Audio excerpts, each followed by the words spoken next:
1969년 7월 26일 토요일 미국 미시간주 애나버 외곽. 이날 오전 10시경 한 농부가 자신의 농장 근처 계곡에서 나체 상태의 여성 시신을 발견했습니다. 처음에는 동물의 사체로 착각했지만 곧 사람의 시신임을 알아차린 농부는 즉시 경찰에 신고했습니다. 현장에 도착한 경찰 역시 신원을 확인하지 못했고 시신을 연구소로 이송해 부검을 의뢰했습니다. 부검 결과 피해자는 살해되기 전 수차례 추행과 폭행을 당했으며 범행 이후에도 피해자를 모욕하는 행동이 있었던 것으로 나타났습니다. 이후 시신에서 채취한 증거물과 치과 기록을 대조한 결과 피해자의 신원이 확인되었습니다. 그녀는 이스턴 미시간 대학교 신입생 캐런 수 바이네만이었으며 정확히 3일 전인 7월 23일에 실종된 상태였습니다. 3일 전인 1969년 7월 23일 수요일 미국 미시간주 입실란티. 이날 오후 1시경 캐런 수 바이네만이라는 여대생이 시내의 가발 전문점에서 아르바이트를 하고 있었습니다. 이스턴 미시간 대학교 신입생이었던 캐런은 여름방학 동안 학비를 벌기 위해 성실히 일했습니다. 당시 미니스커트와 흰색 블라우스를 입은 캐런은 매장 주인 조안 고셀린으로부터 오늘따라 더 예쁘다는 칭찬을 들었습니다. 캐런은 환하게 웃으며 저녁에 룸메이트와 약속이 있다고 말했습니다.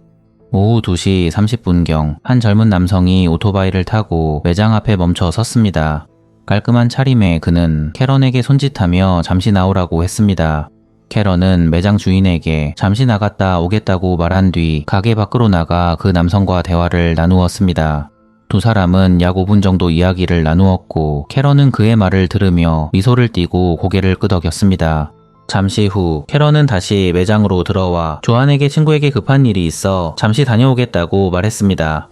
조안은 걱정스러운 표정으로 누구냐고 물었는데 매장 주인의 말에 캐런은 이름을 밝히지 않은 채 학교 친구라고만 답했고 금방 돌아오겠다고 덧붙였습니다. 오후 2시 45분 캐런은 그 남성의 오토바이 뒷자리에 올라탔습니다.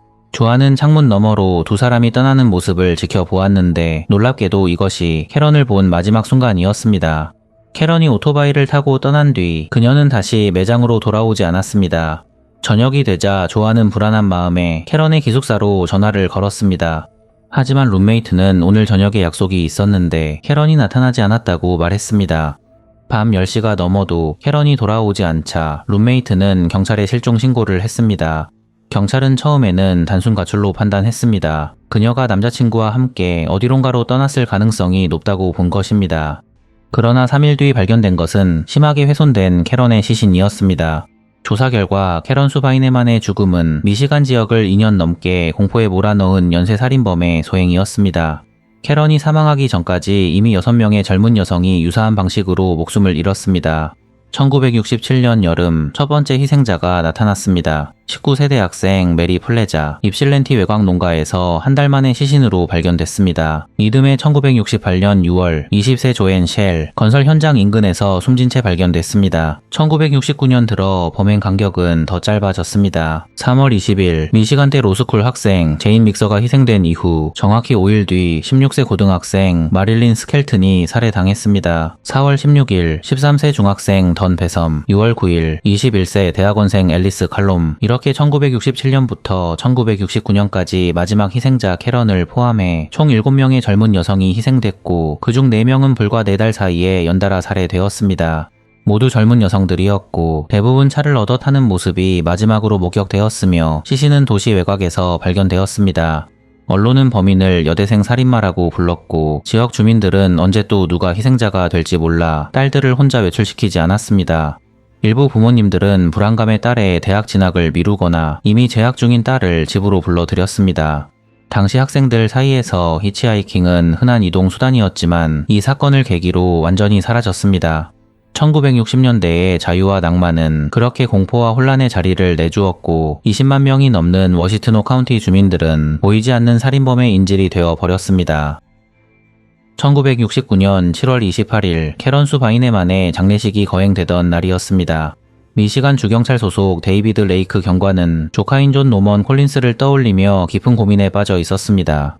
목격자들의 진술에 따르면 당시 그녀와 함께 사라진 남성이 운전한 오토바이의 특징 그리고 그 남성의 인상착의가 자신의 조카와 놀라울 만큼 일치했기 때문입니다. 한쪽에서는 가족을 지켜야 한다는 본능이 다른 한쪽에서는 경찰관으로서의 의무가 그의 어깨를 짓눌렀습니다. 만약 자신의 의심이 사실이라면 그가 아끼고 사랑하던 조카는 연쇄살인범일 수 있었습니다. 며칠간의 고민 끝에 그는 더 이상 외면하지 않고 진실을 확인해 보기로 결심했습니다. 데이비드는 며칠 전 조카가 세탁을 하겠다며 자신의 집 지하실로 내려갔던 일을 떠올렸습니다. 혹시나 하는 마음에 지하실로 내려간 데이비드는 그곳에서 충격적인 광경을 마주했습니다. 바로 그곳에 지난 2년 동안 수사팀 전체가 애타게 찾아 헤매던 단서가 놓여 있었습니다.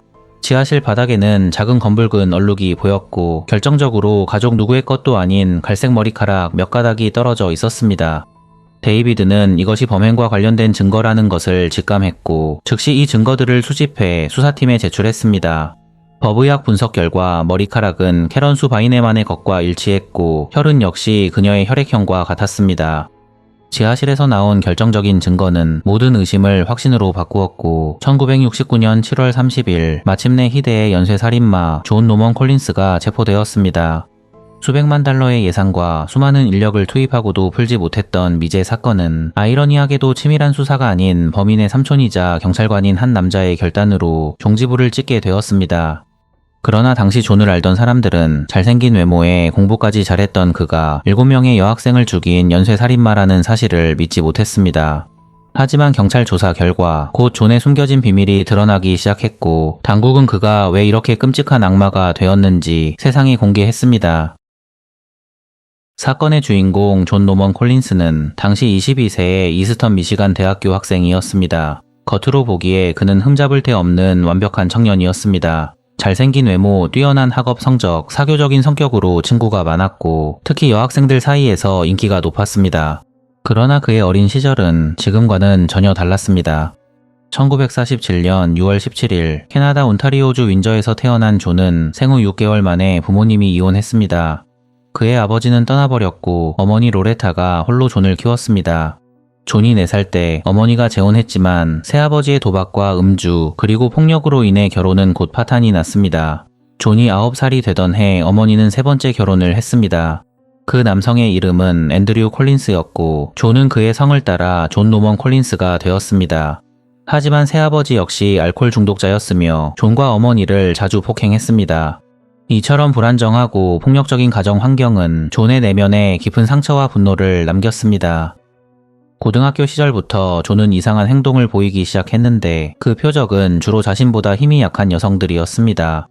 어느 날 그는 한 여학생을 스토킹하다가 경고를 받은 적이 있었고 데이트 중 여자친구에게 폭력을 행사한 적도 있었습니다.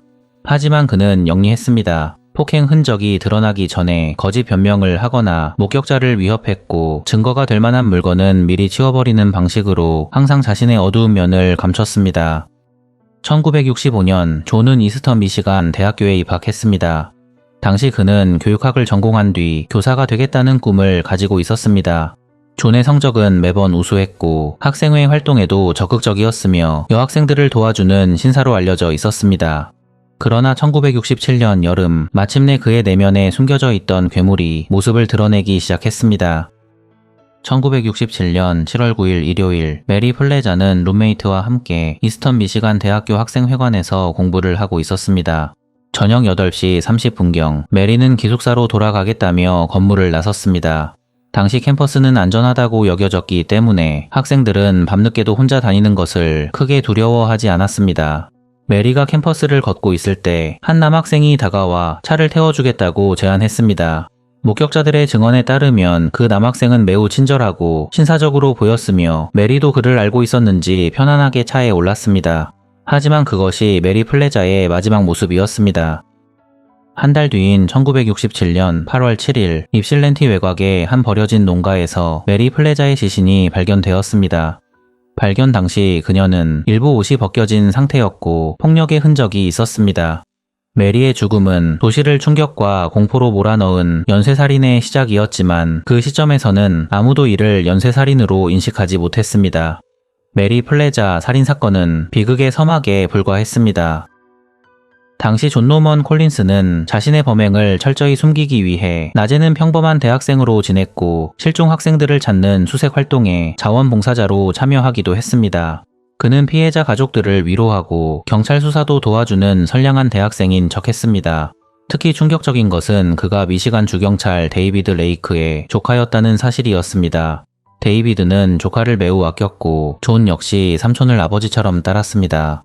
존은 종종 삼촌의 집에서 저녁을 먹거나 며칠씩 머물렀고 장기간 함께 살기도 했습니다. 당시 데이비드는 조카와 식사 자리에서 연쇄살인범을 잡기 위한 수사 진행 상황을 이야기했는데 존은 그런 대화를 듣고 다음 범행을 더 치밀하게 계획할 수 있었습니다. 그렇게 그는 자신을 쫓는 수사망 한가운데에서 수사가 교착 상태에 빠지는 모습을 조롱하듯 지켜보고 있었습니다. 그러나 그의 오만함은 오래가지 못했습니다. 2년 넘게 이어진 그의 범행은 7번째 희생자가 나타나면서 마침내 끝을 향해 달려가기 시작했습니다. 1969년 7월 23일 존 노먼 콜린스가 캐런 수 바이네만을 살해한 날, 그는 돌이킬 수 없는 결정적인 실수를 저질렀습니다. 당시 그는 평소와 달리 대낮에 많은 사람들이 지켜보는 가운데 피해자를 납치했습니다. 가발가게 주인 조안 고셀리는 캐런과 함께 떠난 남성의 얼굴을 똑똑히 기억하고 있었습니다. 또한 존은 시신을 처리한 뒤 삼촌의 집 지하실에서 옷을 갈아입고 세탁을 했습니다. 그러나 이 과정에서 그는 혈흔과 머리카락 같은 결정적인 증거를 남기고 말았습니다. 체포된 후에도 존은 끝까지 범행을 부인했습니다. 그는 캐런과 잠시 드라이브를 했을 뿐 그녀를 해치지 않았다고 주장했습니다. 하지만 증거는 명백했습니다. 목격자의 진술, 삼촌 집 지하실에서 발견된 머리카락과 혈흔, 그리고 그의 차량에서 발견된 캐런의 소지품들까지 모든 정황과 물적 증거가 그를 범인으로 지목하고 있었습니다. 존 노먼 콜린스의 체포는 지역사회에 큰 안도감을 주었지만 여전히 존의 모든 범행을 입증하지 못했기 때문에 아직 넘어야 할 산이 많았습니다. 1970년 7월 20일 존 노먼 콜린스의 재판이 시작되었습니다. 이 사건을 맡은 윌리엄 데레이 검사는 존이 7명의 피해자를 모두 살해했다고 확신했지만 증거가 가장 확실한 캐런 수 바이네만 사건만으로 기소했습니다. 안타깝게도 다른 사건들은 직접적인 증거가 부족했기 때문입니다. 만약 정황 증거만 있는 사건까지 모두 기소할 경우 재판이 복잡해지고 배심원들이 혼란에 빠져 자칫 모든 혐의에 대해 무죄 판결이 내려질 위험이 있었습니다. 검사는 더 큰 정의를 실현하려다 모든 것을 잃는 대신 확실한 유죄 판결을 확보해 사회의 안전을 지키는 실용적인 선택을 했습니다. 놀랍게도 재판이 진행되면서 존의 끔찍한 범행 수법과 뒤틀린 심리가 하나씩 드러나기 시작했습니다. 그는 피해자를 납치한 뒤 바로 죽이지 않고 며칠간 감금한 상태에서 자신의 욕망을 충족시키는 방식으로 범행을 이어갔습니다. 그는 피해자들이 고통을 겪는 모습을 즐겼으며 죽기 직전까지 그녀들의 몸을 건드렸고 심지어 그 행동은 죽은 후에도 계속되었다고 합니다. 1967년부터 1969년까지의 피해 사례를 분석한 수사팀은 또 하나의 섬뜩한 공통점을 발견했습니다. 대부분의 피해자가 사망 당시 월경 중이었다는 점이었습니다. 이는 단순한 우연이 아니라고 판단한 수사팀은 존이 일부러 월경 중인 여성만 노렸을 가능성에 주목했습니다. 수사관들은 존이 여성을 유혹해 잠자리를 시도하다가 상대가 월경 중임을 알게 되는 순간 곧바로 살해 대상으로 전환했다는 가설을 세웠습니다. 이 가설에 힘을 실어준 것은 존의 전 여자친구의 증언이었습니다. 그녀는 과거 존에게 월경 중이라 관계를 할 수 없다고 말했을 때 그가 갑작스럽게 정말 역겹다라는 반응을 보였다고 회상했습니다. 이러한 정황은 존 노먼 콜린스가 단순한 연쇄살인범이 아니라 특정 조건에 집착하며 그 조건을 만족하는 피해자만을 노린 선택적 연쇄살인마였음을 강하게 시사했습니다. 1970년 8월 19일 배심원단은 만장일치로 존 노먼 콜린스에게 유죄 판결을 내렸습니다.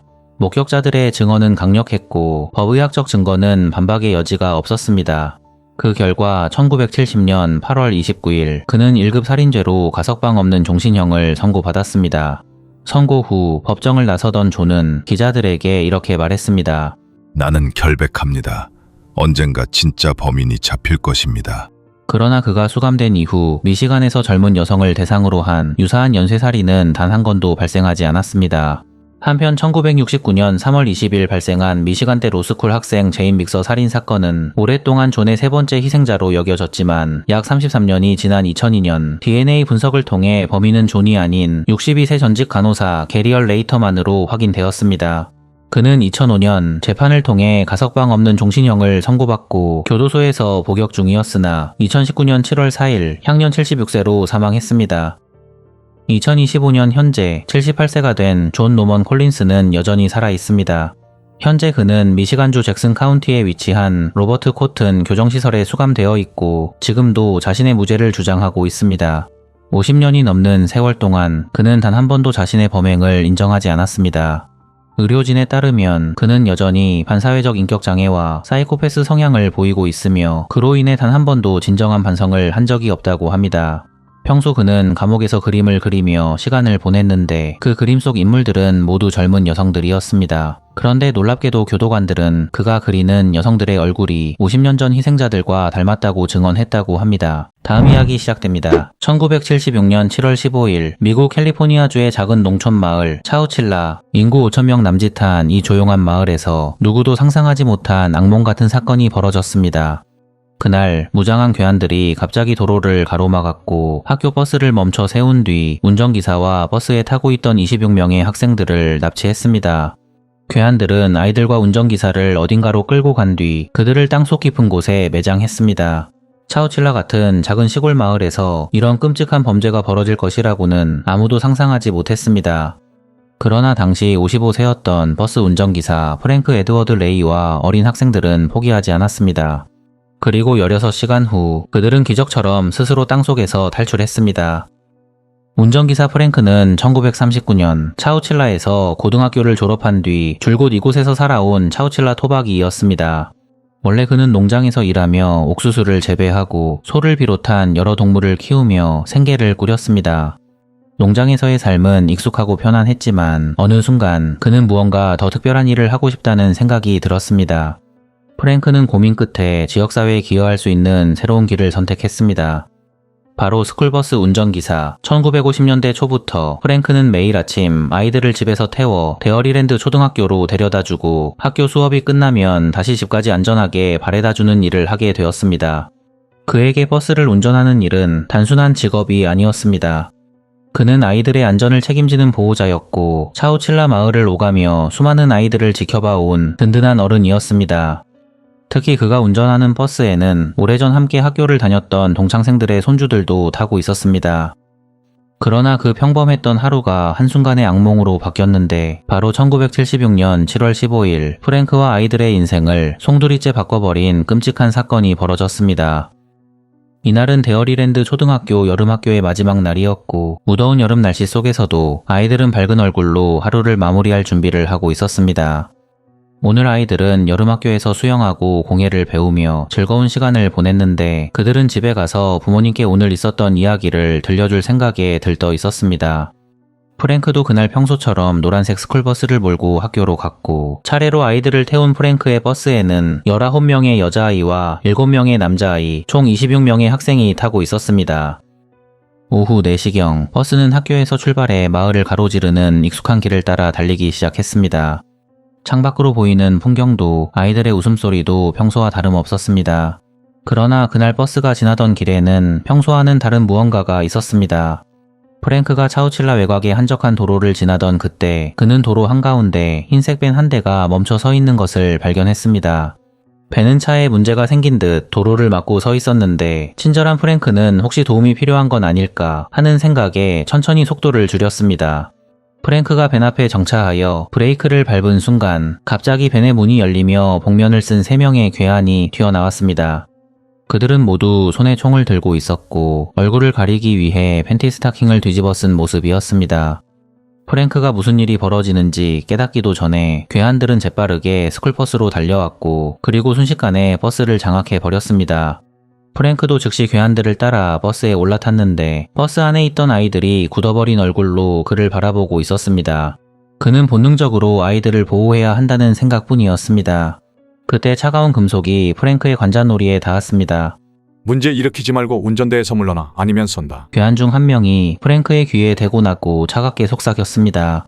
프랭크는 가슴이 조여오는 것을 느꼈지만 침착하려 했습니다. 그러나 무장한 납치범들 앞에서 선택의 여지가 없었기 때문에 그는 조용히 버스키를 꺼내 건넸습니다. 이렇게 버스는 완전히 괴한들의 손에 넘어갔고 버스는 다시 움직이기 시작했습니다. 괴한들은 각자 역할을 나눠 조직적으로 움직였습니다. 첫 번째 괴한은 여전히 프랭크에게 총을 겨누며 감시했고, 두 번째 괴한은 운전석에 앉아 버스를 몰았으며, 세 번째 괴한은 흰색 밴을 타고 버스를 뒤따랐습니다.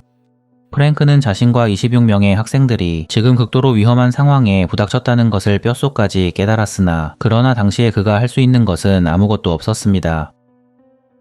괴한들은 버스를 베렌다 슬로라는 강 근처의 외딴 장소로 몰고 갔습니다.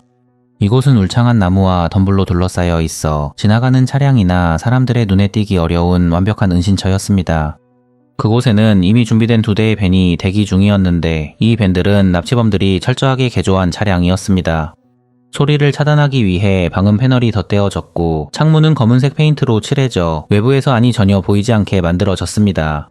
괴한들은 버스를 멈춘 뒤 프랭크와 아이들을 차례로 밴으로 이동시키기 시작했습니다. 납치범들은 흔적을 남기지 않기 위해 아이들이 땅을 밟지 않고 버스에서 밴으로 바로 뛰어내리게 했습니다. 마지막까지 아이들을 지켜보던 프랭크가 밴에 오르자 괴한들은 문을 쾅 닫고 시동을 걸었습니다. 밴이 어둠 속을 뚫고 달리기 시작하자 프랭크는 손목시계를 확인하고 출발 시간을 기록했습니다. 오후 4시 30분경 프랭크와 26명의 아이들은 어디로 향하는지 모른 채 11시간 동안 끝없는 이동을 이어갔습니다.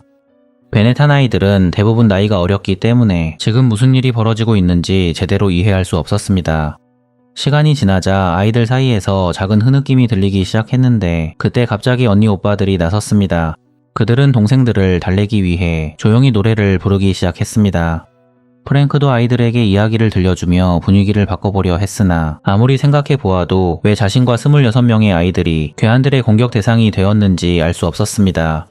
프랭크는 최악의 경우 자신과 아이들의 운명이 비극적으로 끝날 수도 있다는 사실을 직감했습니다. 그는 절대로 그런 일이 발생하지 않게 하기 위해 두 눈을 번쩍 뜨고 아이들과 함께 탈출할 기회만을 노렸습니다. 새벽 3시 30분, 밴은 약 11시간 동안 캘리포니아의 고속도로를 달려 차우칠라에서 180km 떨어진 외딴 지역 캘리포니아 로겐그레이블 채석장에 도착했습니다. 프랭크와 아이들은 영문도 모른 채 납치범들의 지시에 따라 무표정한 얼굴로 차례차례 밴에서 끌려 나왔습니다. 아이들이 내릴 때마다 납치범 중 한 명이 각각의 아이들에게 이름을 말하라고 했습니다. 그리고 잭인더박스 햄버거 포장지에 아이들의 이름을 하나하나 적어 내려갔습니다. 이제 프랭크와 아이들은 납치범들이 준비한 마지막 장소로 이동해야 했습니다.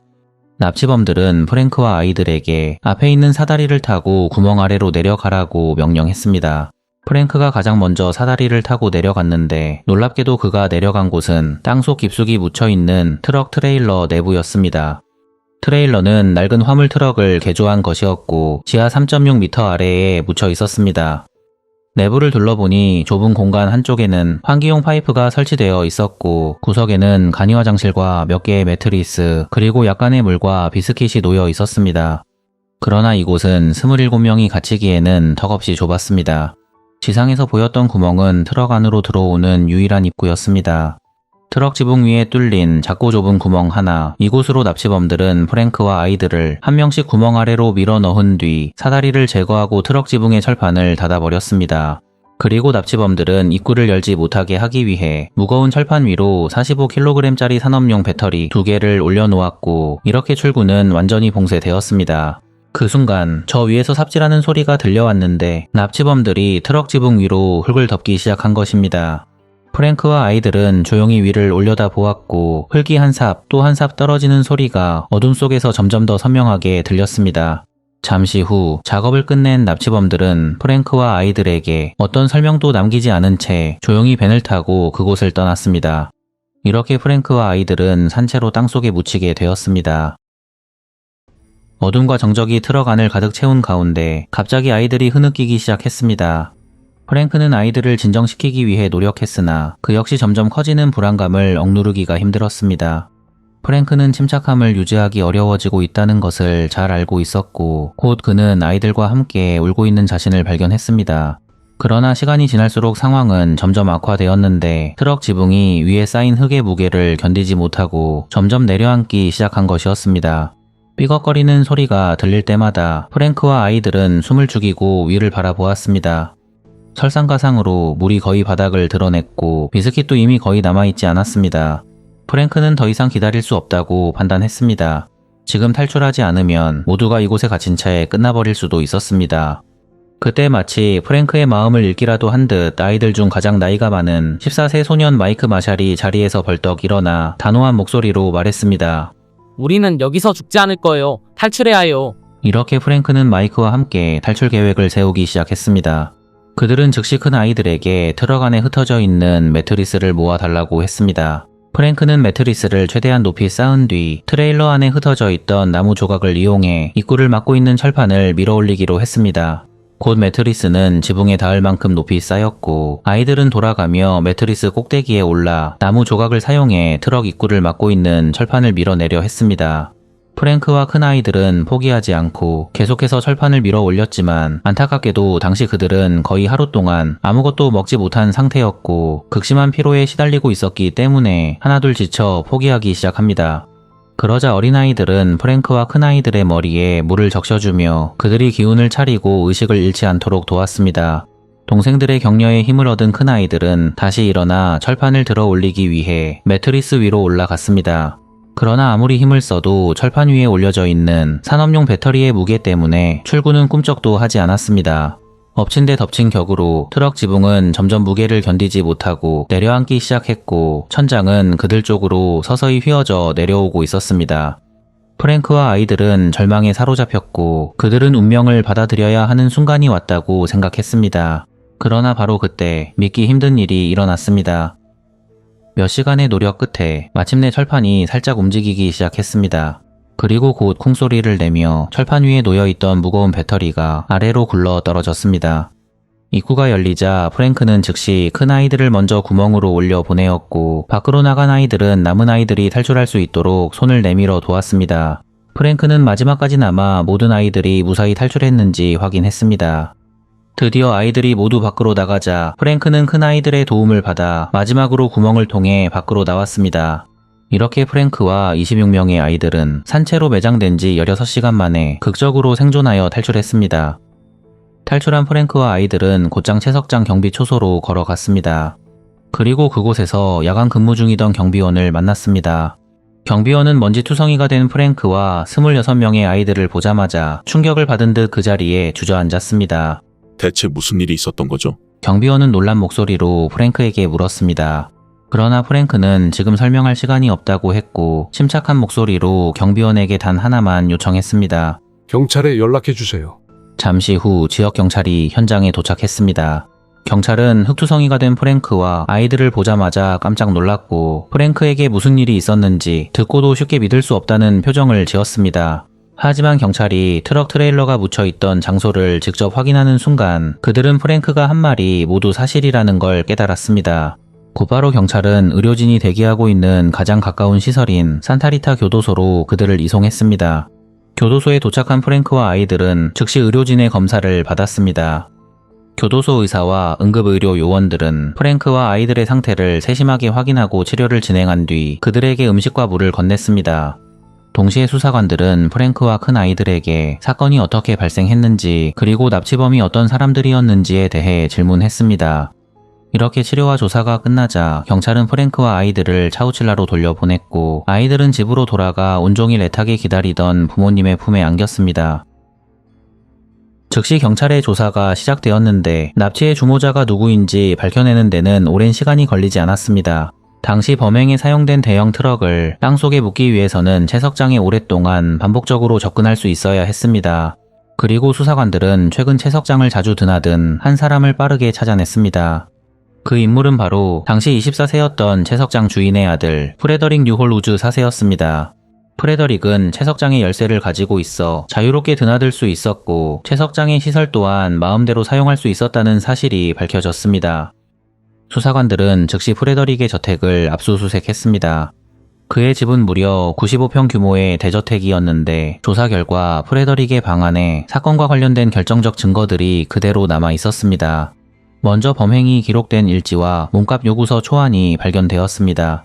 또한 납치에 사용된 트럭과 벤의 구매 영수증 그리고 납치 당시 사용된 총기도 함께 발견되었습니다. 그러나 수사관들을 가장 놀라게 만든 것은 납치된 아이들의 이름과 나이가 적힌 햄버거 포장지였습니다. 마지막으로 프레더릭이 친구 2명과 함께 범행을 계획했다는 증거까지 발견되었습니다. 수사관들은 이 사건이 단독 범행이 아니라 치밀하게 공모하여 계획된 범죄였다는 사실을 확인했습니다.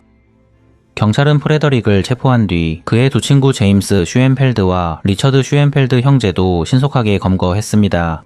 이렇게 납치 사건이 발생한 지 단 2주 만에 3명의 유력한 용의자가 모두 경찰에 체포되었습니다. 놀랍게도 제임스와 리처드 형제도 주동자인 프레더릭처럼 부유한 가정 출신이었는데 당시 형제의 아버지는 지역에서 유명한 정형외과 의사였습니다. 수사관들은 이미 많은 것을 가진 그들이 왜 이런 범죄를 저질렀는지 의문을 가졌고 가장 먼저 그들의 범행 동기를 밝히기 위한 조사에 착수했습니다. 당시 그들은 부모님도 모르게 엄청난 빚을 지고 있었다고 주장했고 그들은 빚을 청산한 후 캘리포니아 마운틴 뷰에 있는 랭그스토프 하우스를 복원하여 개인 저택으로 사용하려는 계획을 세우고 있었습니다. 이를 위해 엄청난 돈이 필요했던 그들은 영화에서 흔히 보듯이 인질을 잡고 몸값을 요구하는 것이 최선이라고 생각했습니다. 그래서 그들은 프랭크가 운전하는 스쿨버스를 노렸습니다. 우리는 수백만 달러를 얻기 위해 여러 명의 인질이 필요했어요. 그래서 더욱 가치 있는 인질로 아이들을 선택했죠. 그들은 아이들의 몸값으로 무려 500만 달러를 요구할 계획이었다고 말했습니다. 납치범들의 어처구니 없는 진술에 수사관들은 당황했습니다. 그렇다면 왜 납치 직후 아이들의 보호자에게 협박 전화를 하지 않았습니까? 수사관의 질문에 납치범들은 더 황당한 이유를 털어놓았습니다. 1976년 7월 16일 사건 발생 다음 날 차우칠라 경찰서는 흥분한 가족들과 언론의 전화로 마비되었습니다. 전날 학교에 간 아이들이 집으로 돌아오지 않자 부모님들은 경찰서에 실종 신고를 접수하며 필사적으로 도움을 요청했습니다. 경찰은 26명의 아이들이 한꺼번에 사라진 초유의 사건에 직면했고 하루 종일 언론과 가족들의 문의 전화에 대응하느라 정신없는 시간을 보냈습니다. 같은 시간 납치범 프레더릭과 제임스 그리고 리처드는 몸값 500만 달러를 요구하기 위해 차우칠라 경찰서로 전화를 걸었습니다. 그러나 전화기 너머로 들려온 것은 끊임없는 통화 중 신호음뿐이었습니다. 경찰서에는 이미 수많은 전화가 걸려오고 있었고 납치범들은 결국 경찰과 연결조차 할 수 없었습니다. 어쩔 수 없이 그들은 나중에 다시 걸자고 결론 내렸고 하루 정도 기다리기로 하고 그날 밤 그대로 잠자리에 들었습니다. 시간이 흘러 늦은 저녁 잠에서 깨어난 그들은 텔레비전 뉴스를 보고 충격에 빠졌습니다. 놀랍게도 뉴스에서 프랭크와 아이들이 탈출했다는 소식을 전하고 있었습니다. 그 순간 그들은 자신들의 계획이 완전히 물거품이 되었음을 깨달았고 이렇게 황당하게 납치범들의 계획은 처참한 실패로 끝났습니다. 1977년 캘리포니아 법정에서 새 납치범에 대한 재판이 시작되었습니다. 이 사건은 전국적인 관심을 받았고 법정은 매일 방청객과 기자들로 가득 찼습니다. 프레데릭 우즈와 제임스 슈엔펠드 그리고 리처드 슈엔펠드는 납치 및 신체적 상해 그리고 강도 등 총 27건의 혐의로 기소됐습니다. 검찰은 트레일러 내부 사진, 피해자들의 부상 기록, 생존자들의 증언 등 강력한 증거를 제시하며 이들의 범행이 얼마나 잔혹했는지를 강조했습니다. 배심원단은 끔찍한 사건의 실체를 마주하며 깊이 흔들렸고 검찰은 납치범들에게 엄중한 처벌을 내려야 한다고 강하게 주장했습니다. 납치범들의 변호인은 그들이 아이들을 해칠 의도가 없었다고 주장했습니다. 그들은 단지 돈을 원했을 뿐입니다. 살해 의도는 없었다는 점을 고려해 주십시오. 그러나 변호인의 호소는 설득력을 전혀 얻지 못했습니다. 배심원단은 증거와 증언을 면밀히 검토한 끝에 3명 모두에게 만장일치로 유죄를 선고했습니다. 처음에 그들은 가석방 가능성이 없는 종신형을 선고받았습니다. 그러나 그들은 판결이 내려지자마자 항소했고 어이없게도 법원은 피해자들이 입은 신체적 상해가 법적 기준을 충족하지 못한다고 판단했습니다. 결국 법원은 그들에게 가석방 가능성이 있는 종신형을 선고했습니다. 이로써 3사람 모두에게 가석방의 기회가 열리게 되었고 이 결정은 훗날 큰 논란을 불러일으켰습니다. 판사의 결정으로 인해 2012년 리처드 슈엔펠드가 57세의 나이에 가석방되었고 3년 뒤인 2015년 8월 7일 제임스 슈엔펠드도 63세의 나이로 석방되었습니다. 그리고 납치의 주동자인 프레더릭 우즈는 공범들보다 더 오랜 수감 생활을 했지만 마침내 2022년 8월 70세의 나이에 감옥에서 풀려났습니다. 범인들이 이렇게 세상에 풀려나는 동안 그날의 끔찍한 기억은 피해자들의 삶을 송두리째 바꿔놓았습니다. 사건이 발생한 지 수십 년이 지난 후에도 많은 피해자들은 지속적인 트라우마 증상을 겪으며 살고 있었습니다. 당시 14세였던 마이클 마샬, 그는 프랭크와 함께 탈출을 주도하며 아이들의 희망이 되었지만 용감했던 소년조차도 납치 사건 이후 힘든 시간을 피할 수 없었습니다. 그는 그 기억을 잊기 위해 약물에 의존하게 되었고 결국 약물 부작용으로 여러 차례 재활 치료를 받아야 했습니다. 하지만 그는 포기하지 않고 다시 일어서기로 결심했습니다. 재활 프로그램을 받는 동안 그는 치료 겸 블루를 입양하게 되었고 놀랍게도 블루는 그가 정신적 안정감을 찾는 데 큰 도움을 주었습니다. 가족과 친구들의 지속적인 응원 속에서 마이클은 조금씩 삶을 재건해 나갔고 이는 그가 정상적인 일상으로 돌아갈 수 있는 중요한 전환점이 되었습니다. 현재 마이클은 장거리 트럭 운전사로 일하며 안정적인 직업을 통해 새로운 삶을 살아가고 있습니다. 사건 후 버스 운전기사 프랭크 에드워드 레이는 아이들을 지키기 위해 보여준 용기와 헌신을 인정받아 캘리포니아 학교 직원 협회로부터 표창을 받았습니다. 그가 구한 많은 학생들은 정기적으로 그를 찾아가 감사의 마음을 전했고 프랭크는 아이들이 무사히 성장하는 모습을 지켜보며 여생을 보냈습니다. 2012년 5월 17일 프랭크는 91세의 나이로 세상을 떠났습니다. 그의 장례식에는 35년 전 그가 구했던 수많은 학생들이 가족들과 함께 찾아와 프랭크의 영웅적인 업적을 기렸습니다. 그리고 2015년 그를 기리기 위해 프랭크 에드워드 레이 공원이 조성되었고 차우칠라는 그의 생일인 2월 26일을 프랭크 에드워드 레이의 날로 선포했습니다. 1년 뒤인 2016년 살아남은 피해자 25명은 납치범들을 상대로 소송을 제기했습니다. 이 소송의 목적은 정신적 신체적 피해에 대한 보상을 요구하는 것뿐만 아니라 납치범들이 석방된 후에도 끝까지 자신의 행동에 책임을 지도록 하는 데 초점이 맞춰져 있었습니다. 결국 피해자들은 소송에서 승리했고 납치 주동자 프레더릭 우즈로부터 배상금을 받았습니다. 피해자들이 받은 정확한 금액은 공개되지 않았지만 한 피해자는 치료비를 충당할 만큼은 받았지만 집을 살 만큼은 아니다 라고 이야기했다고 합니다.